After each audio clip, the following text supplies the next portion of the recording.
Hello and welcome to episode 10, Jet. It's almost like they can hear me saying, hey, those titles are too complicated, and they make them unbelievably simple. Well, that's a very simple title to remember. And in some ways, kind of a simple episode to remember too, not especially, I don't want to say not especially complex, but I mean, it doesn't further the story too much, but it does sort of establish where our heroes are and where sort of other people are in terms of this battle and this war. This is the one where they come across this village, kind of like the Lost Boys, where it's a bunch of kids in the trees, and they're fighting against the Fire Nation that has taken over this realm and or this part of the land, and you find out a touch more about the Fire Nation in that you do see, there are like families and people, it's sort of like, you don't see that in Star Wars either. You don't see like the family of the stormtroopers or the people they bring on or anything. I like they give a little bit more depth to it aside from Fire Nation bad, that's it, except for one or two there are the characters we're going to make complex. No, it's a war, it's a battle, and there are going to be civilians on both sides. So that's kind of nice. This is one, they come across these kids in the trees. They're led by a boy named Jet, who Katara has the hots for, and you kind of know where it's going, where Sokka is sort of, he's getting a little ahead of himself. He's made a few mistakes, and this Jet kid comes and is much better than him, and Sokka makes it clear he wants to be the leader, the leader of the three of them. And again, here's a kid that's much better, much more athletic, but his priorities are a little askewed, and they're a little too intense. He wants to wipe out the Fire Nation and anything that has to do with them, even their families, even neighborhoods that do not partake in, the battle, really. While it does seem kind of simple, that there's a few things I really like. I like that all three of the characters do not have any interest of taking out the civilians. I think that's really cool, and it does show the extremes that some people will go to, and I think that's, even though it doesn't completely further the story, as far as I know, I see a lot of people, commenting saying it's gotta come back later, so maybe it will. But the story, for now, that I see, it doesn't seem to be furthering it. But it does establish that there's more complexities going on here than a very basic, good versus evil and so forth.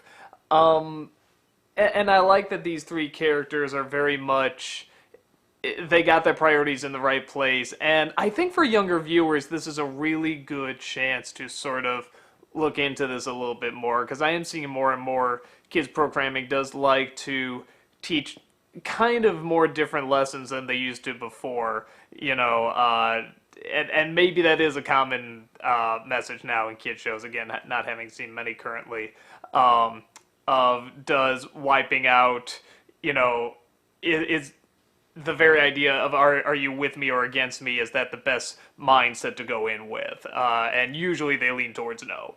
It's never right to kill anybody, if you can avoid it, and I like how Aang always leans towards that too. But the kid Jet, his side is identifiable. And I don't know, he sort of seemed like sort of a lighter version of the Prince character. But again, I'm not against this episode because I think it is good to make this clear to kids that, hey, this isn't just good versus bad, or it's good versus bad and there's some good, just one or two good characters. It's not that clear, that, in times of battle and war, it's, you go after the soldiers, the people who signed up to do this, you don't go after civilians.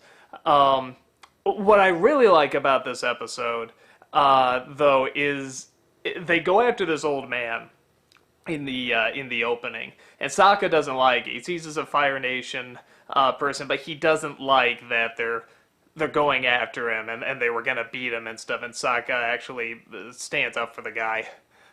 So whatever. It's just a little leeway showing, oh hey, Jet's kind of bad and stuff. That comes back. I like that it comes back to when Sokka has to actually leave the people out of the village, which I was saying to myself, well, wait, how would he do that? How would he convince them and stuff? And the old man is there, and I thought, man, did that tie together perfectly. Like, that was really smart. I love the way that meshed together. Um, I'm trying to think that the forest in this one was pretty cool. All the leaves were red. It's sort of like permanent fall in this, which was also smart because it shows you're in Fire Nation territory as well. A couple good jokes in there. A lot of people are telling me, like, hey, quit, why are you picking on Sokka so much and stuff? He's okay. I mean, I don't dislike the character. It's just the comedy in this show in general seems to be very sort of hit and miss, but it seems to be getting better and better. And he seems to be very much the comic foil for a lot of this, but not entirely. He does have, as I mentioned before, he has a lot of good strengths to him as well. And he does try hard, and he is very honorable and stuff like that. He's just also, sometimes can be egotistical and so forth, and has the funny one-liners. Sort of a typical older sibling. I don't have a problem with the character, if anyone thinks I do. Pretty much, I wish there was more I could say about this episode. It's sort of just a very basic one. Okay, not that sounds bad. It's not very basic on its own. It actually has a real good message for kids. It's a good moral.